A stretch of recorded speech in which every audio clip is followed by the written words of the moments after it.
Halo semuanya, jumpa lagi di RJ Channel. Untuk video kali ini, aku bakal bahas film psikologi thriller berjudul Gone Girl yang rilis di tahun 2014 dan disutradarai oleh David Fincher. Untuk pemeran utama film ini adalah Ben Affleck sebagai Nick Dunn dan Rosamund Pike sebagai Amy Elliott. Sebelum lanjut ke pembahasan filmnya, seperti biasa, video ini bakal ngandung spoiler ya teman-teman. Jadi buat kalian yang gak suka spoiler, silahkan skip video ini. Dan buat yang pengen tahu gimana alur cerita lengkap film Gone Girl, boleh lanjut. Tapi sebelumnya, klik tombol subscribe sama loncengnya dulu dong, biar kalian gak ketinggalan video-video review film selanjutnya. Yuk ambil posisi yang enak buat nonton pembahasan film ini. Let's check this out.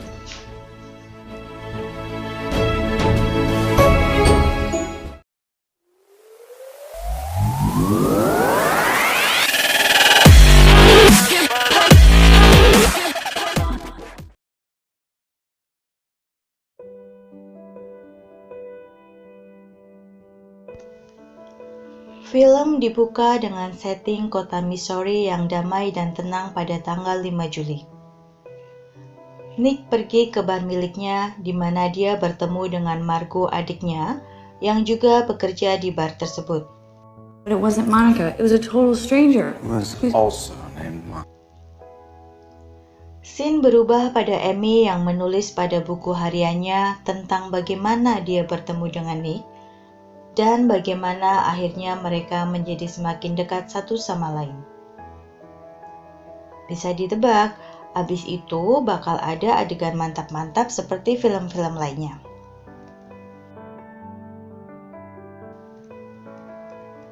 Tak lama kemudian, telepon di bar berdering, dan Walt, tetangga Nick, menelpon karena melihat ada yang tidak beres di rumah Nick. Kemudian Nick pun pulang ke rumah dan mendapati meja yang berantakan dan Amy yang tak ada di rumah. Merasa ada sesuatu yang janggal, maka dia pun melapor pada polisi. Lalu polisi yang dipimpin oleh detektif Rhonda Bonney pun datang bersama petugas James Gilpin. Mereka memeriksa seluruh rumah untuk mencari petunjuk.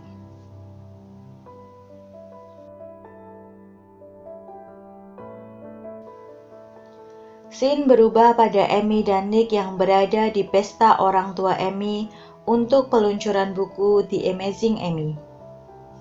Di sana Nick melamar Amy untuk menikah dengannya setelah berpacaran selama 2 tahun.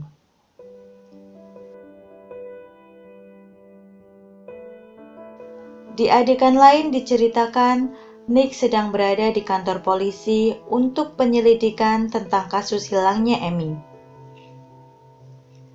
Mereka membahas tentang rencana pencarian Amy dan juga menggali lebih dalam tentang hubungan Nick dan Amy untuk mencari petunjuk.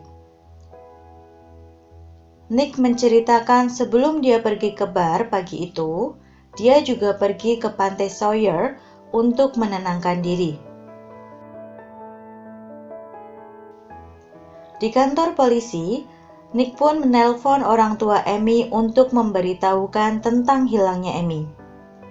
Ternyata, di sana dia juga bertemu dengan ayahnya yang sudah tua dan linglung ditemukan oleh polisi karena terlihat sangat kebingungan di jalan. Setelah itu, Nick pun mengantar ayahnya pulang ke panti jompo.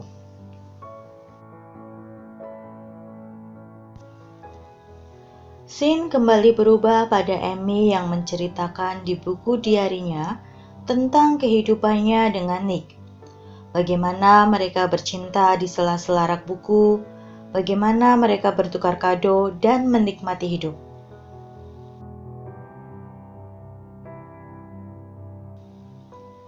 Nick mulai tinggal di rumah Margot karena rumahnya sendiri masih dalam investigasi polisi.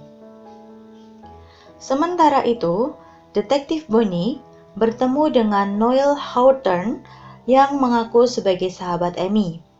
Padahal, Nick mengatakan kalau Amy tidak punya satupun sahabat di kota ini.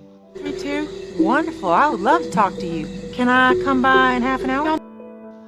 Polisi menemukan beberapa fakta menarik bahwa terdapat bercak darah di dapur Amy, dan juga semua properti, mulai dari sewa rumah, kartu kredit, mobil, sampai the bar milik Nick juga atas nama Amy.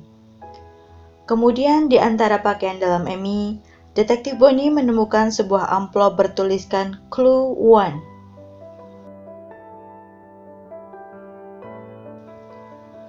Sehari setelah hilangnya Amy, tepatnya pada tanggal 6 Juli, Nick bersama kedua orang tua Amy melakukan konferensi pers. Setelah itu, orang tua Amy mengatakan mereka mencurigai mantan pacar Amy pada saat SMA, Daisy Collins, yang terobsesi pada Amy dan berusaha bunuh diri pada saat Amy memutuskannya. Mereka juga mencurigai Tommy O'Hara yang dianggap melakukan kekerasan dan tuntutan pada Amy. We're establishing a volunteer headquarters at the...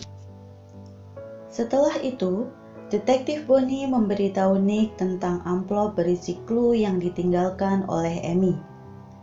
Dari petunjuk di amplop pertama, mereka pun menuju kantor Nick. Di sana mereka menemukan sebuah amplop bertuliskan clue kedua yang memberi petunjuk untuk menuju sebuah rumah coklat kecil. Di kantor itu juga, Detektif Bonnie menemukan sebuah celana dalam merah milik seorang wanita. Nick mengatakan dia tak tahu rumah coklat mana yang dimaksud oleh Amy. Namun pada malam harinya, Nick pergi ke rumah ayahnya dan dia pun menemukan amplop berisi clue ketiga.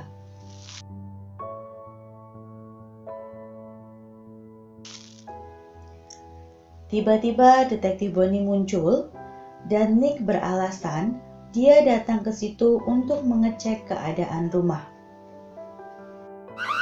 Hello, stranger. Fancy meeting you here. Scene berubah saat Amy kembali menulis di buku diarinya dan adegan tentang bagaimana dulu dia dan Nick kehilangan pekerjaan pada saat resesi. Bagaimana Nick berubah menjadi seorang pemalas dan membelanjakan terlalu banyak uang untuk kebutuhan gamenya dan hubungan mereka yang menjadi sensitif. That person. I'm your wife. I'm sorry. I just don't know how to do this. I've never known how to jump. Kemudian adegan berubah lagi ke masa kini. Tanggal 7 Juli, 2 hari setelah Amy menghilang, banyak sekali relawan yang berkumpul untuk memberi dukungan dan bantuan pada pencarian Amy. Di sana Nick merasa aneh dengan seorang pria jangkung berkacamata. Namun, dia tak tahu siapa orang tersebut. Ketika Nick hendak mengikuti pria berkacamata tersebut, tiba-tiba ada seorang wanita yang meminta untuk bersuah foto dengannya. Nick pun bersedia melakukannya. Namun setelah itu dia meminta wanita itu untuk menghapus foto tersebut. Tetapi wanita itu tak mau melakukannya. That picture. You just pressed me. What is wrong with you? Could you please not? Kemudian Detektif Bonnie sedang memeriksa daftar pembelanjaan kartu kredit Amy dan menemukan banyak barang-barang seperti pemukul golf, TV, dan berbagai barang yang tercatat di daftar belanja kartu kredit tersebut. Namun barang-barang itu tidak ditemukan dimanapun di dalam rumah mereka. Golf clubs real fancy. No. I have a brand new Stratocaster. Sementara itu, media dihebohkan dengan foto Nick sedang berselfie dengan seorang perempuan beredar di mana-mana. Scene berubah pada saat Amy dan Nick yang sedang tidak memiliki pekerjaan harus pindah ke Missouri untuk merawat ibu Nick yang sedang sakit kanker payudara stadium 4.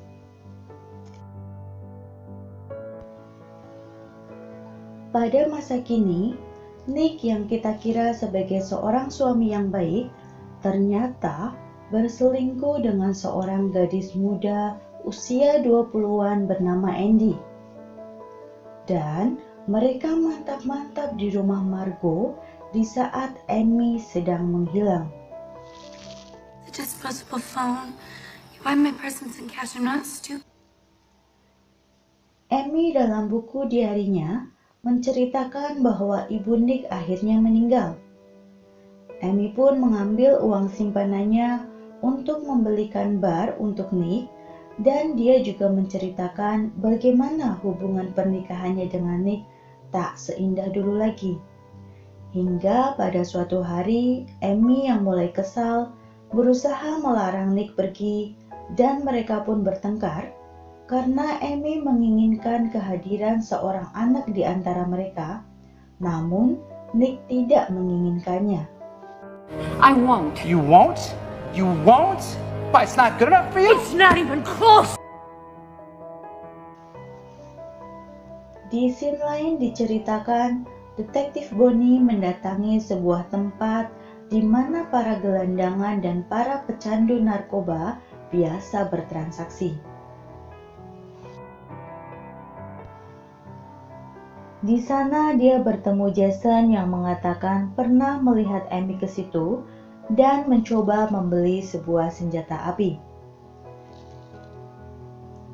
Amy pun menceritakan di buku diarinya tentang bagaimana dia ingin memiliki senjata api untuk melindungi dirinya dan ketakutannya akan Nick yang semakin menjadi-jadi.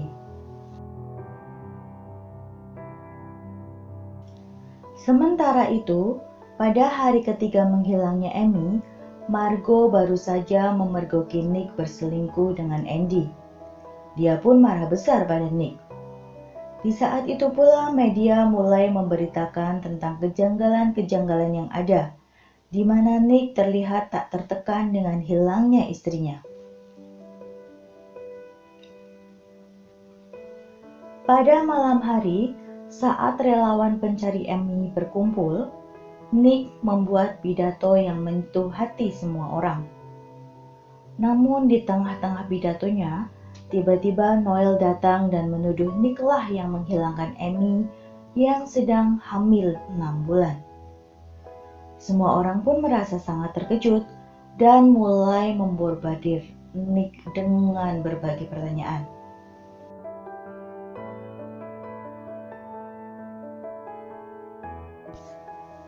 Detektif Bonnie pun mulai mencecar Nick dan menyebutkan bahwa TKP tampak seperti tersetting. Frame foto yang tetap tegak berdiri walaupun pada faktanya, jika ada goncangan sedikit saja, maka frame-frame itu seharusnya jatuh. Darah Amy di dapur yang tampak telah dipel untuk menghilangkan jejak, serta tagihan kartu kredit yang sangat banyak yang bisa menjadi motif dalam masalah rumah tangga Nick dan Amy, dan pada akhirnya semua semakin mengarah pada Nick bahwa dialah yang menghilangkan Amy.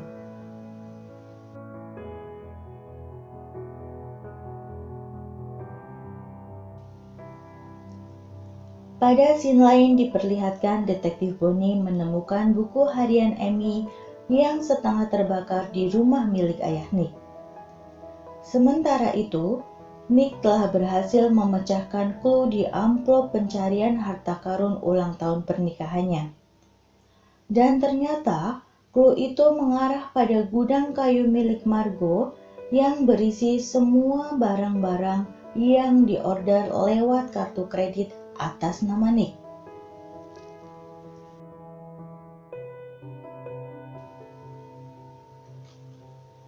Pada adegan lain, penonton akan dikejutkan dengan Amy yang sehat walafiat sedang mengendarai mobilnya dan menceritakan bagaimana dia sengaja menghilang, menyeting segala sesuatunya agar seolah Nick-lah yang telah menghilangkannya dan membunuhnya.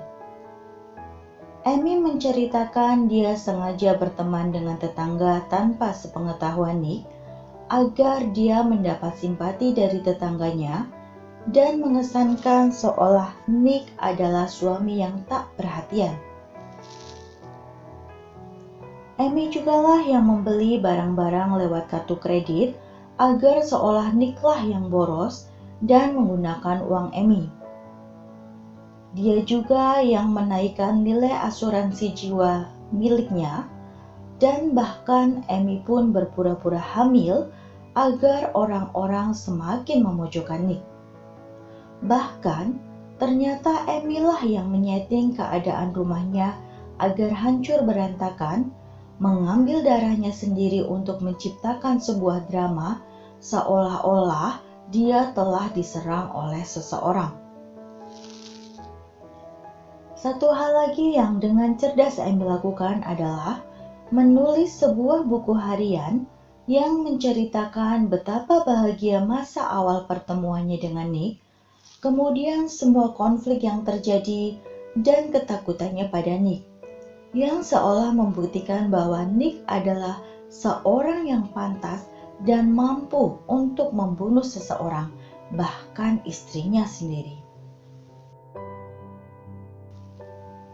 Di adegan lain diceritakan bahwa Nick akhirnya menyadari jika Amy menjebaknya dan berusaha memenjarakannya atas tuduhan pembunuhan.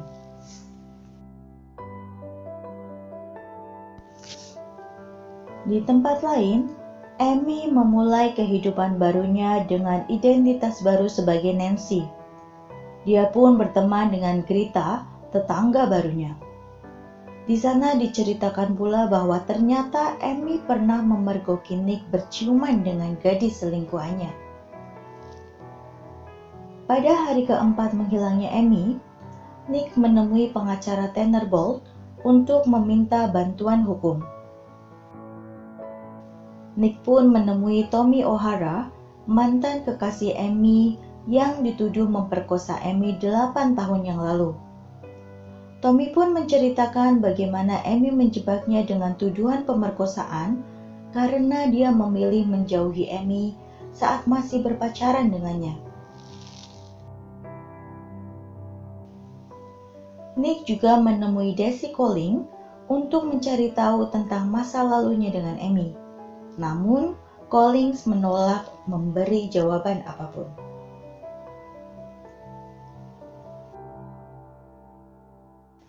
Pengacara Bolt pun menyusun strategi agar Nick hadir di acara Sharon Sheber untuk mengakui bahwa dia memiliki selingkuhan bernama Andy dan dia menyesal akan perbuatannya. Bolt berharap media dan masyarakat akan memberi simpati pada Nick yang berani mengakui kesalahannya. Sementara itu, Amy dirampok oleh temannya sendiri, Greta dan kekasihnya, sehingga dia tak memiliki uang sepeser pun. Amy yang kebingungan pun menghubungi mantan pacarnya Collins, kemudian Collins mengajak Amy untuk tinggal di rumah danaunya.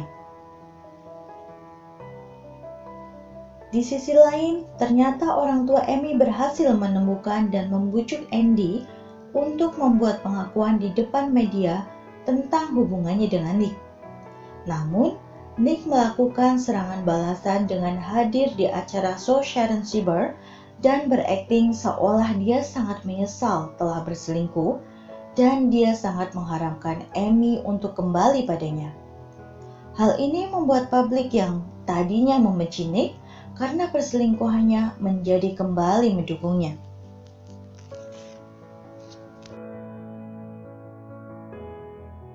Sesaat setelah melihat show Sharon di televisi, polisi datang untuk menangkap Margot yang dianggap menjadi kaki tangan Nick atas menghilangnya Amy dan membantunya menyimpan barang-barang yang Nick beli dengan kartu kredit. Nick pun mulai diinterogasi lagi oleh detektif Bonnie tentang isi buku diari Amy dan juga alat pemukul berbercak darah yang ditemukan di rumah Nick. Kemudian, Nick pun ditahan dengan tuduhan pembunuhan Amy. Your wife, Amy Elliott, What about done. my side? Nick!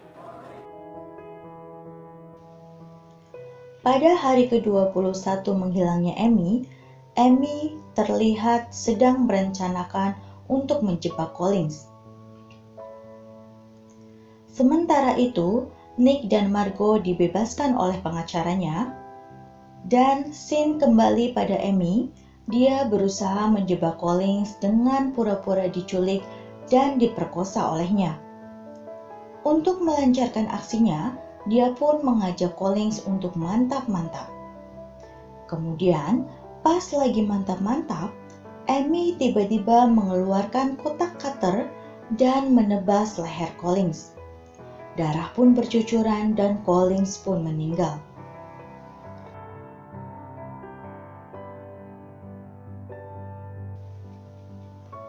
Pada hari ke-30 hilangnya Amy, tiba-tiba Nick dikejutkan dengan kepulangan Amy yang berlumuran darah.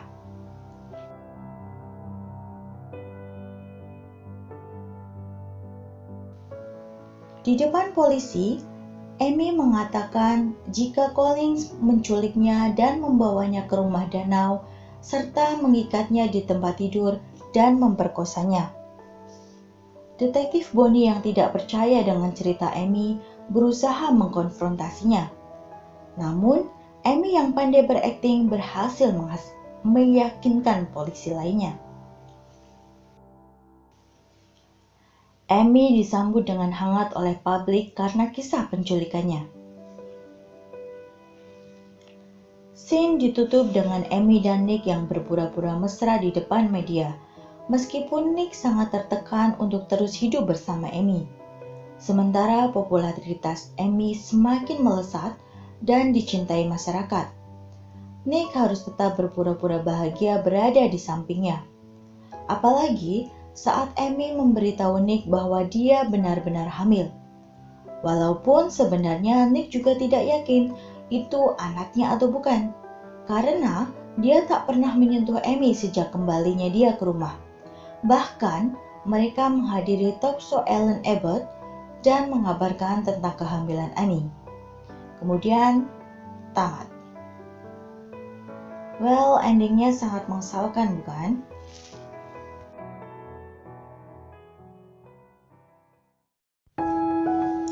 Menurutku kalian mesti nonton langsung filmnya deh, karena banyak hal kecil yang gak bisa aku sampaikan di video ini. Hal-hal kecil yang bikin film ini terasa lebih hidup. Film ini rekomen banget sih, apalagi plot twistnya keren, terlebih gak seperti film-film lain yang kebanyakan happy ending buat pemeran protagonisnya. Tapi film ini justru melawan arus dengan ending kemenangan Amy yang notabene jahat, namun bisa mendapatkan apa yang dia inginkan. Sementara Nick, yang sebenarnya adalah korban, justru harus menderita dengan terus berpura-pura sepanjang akhir hidupnya. Oke, hal apa nih yang menurut kalian bisa diambil dari film ini? Boleh share di kolom komentar ya. Kalian juga bisa request film apa yang pengen aku bikin videonya. Finally, stay safe teman-teman. See you when I see you. Bye.